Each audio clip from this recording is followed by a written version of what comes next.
Now, you might have heard that it's unlikely that the UN will list the Great Barrier Reef as officially in danger next month, and that is great news for the 69,000 jobs that the reef creates. But before you high-five our Environment Minister, Greg Hunt, think about this. For 18,000 years, the reef has thrived despite whatever nature threw at it.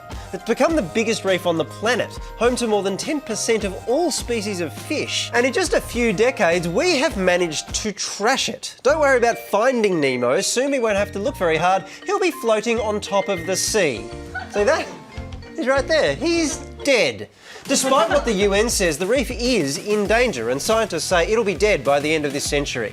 And that's because we've mined next to it, we've thrown dredge onto it, we've let sediment run into it, we've overfished it, and we've pumped it full of carbon dioxide. Oh, and guess what? We've killed half of it in 30 years. And now the side effects of climate change, like coral bleaching, threaten to finish the job. When the waters of the reef warm, the coral loses its living organism and becomes a deathly white colour.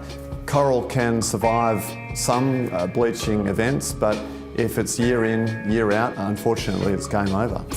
Well, coral bleaching events are practically year in, year out now. Before 1998, few of the world's reefs had ever been severely bleached. Since then, every single reef region on the planet has been. So far this year, just about every inch of ocean on Earth has seen above average temperatures, some by 5 degrees, apart from a couple of spots, like here in French Polynesia.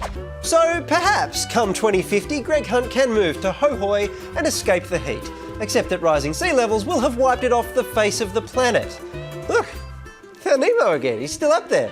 He's still dead. The good news is that it's not the end of the story for the Great Barrier Reef. In the last 18 months or so, we've seen a number of countries come forward with major pledges to cut greenhouse gas emissions very significantly.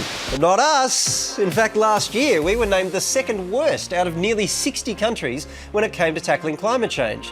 But someone tell that to our Environment Minister, old Greg. The world has recognised the progress being made in Australia. Yeah, sort of. The UN lists the pollution of marine waters, non-renewable energy facilities and marine transport infrastructure as some of the major things affecting the reef in 2015.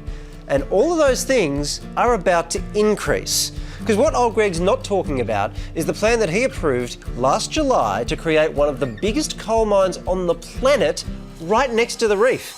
It's one of 9 planned mega mines in the Galilee Basin that would see up to 27 billion tonnes of coal dug up, transported to the coast, loaded onto giant carriers and shipped right through the Great Barrier Reef. You may as well be adding emissions of 60 or 70 extra million people to the planet each year. Now that just can't happen while at the same time maintaining the health of the reef. I've been working on the Great Barrier for 40 years and most places are unrecognisable now. It's like watching your house on fire.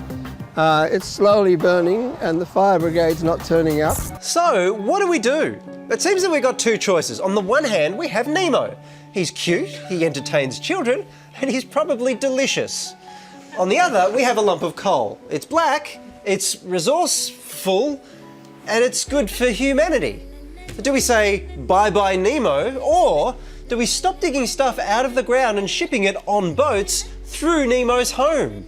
I just feel like in times like these, we need to turn to our leaders. We need to ask, what would Tony do? So what do you think, Tony? We need to stop the boats. You know, I never thought I would say this, but he is right. We need to stop the boats. We need to save Nemo and stop the boats. We need to protect the reef and stop the boats. Come on, who's with me? Yeah! Yes! Stop the boats! Stop the boats! Stop the boats! Stop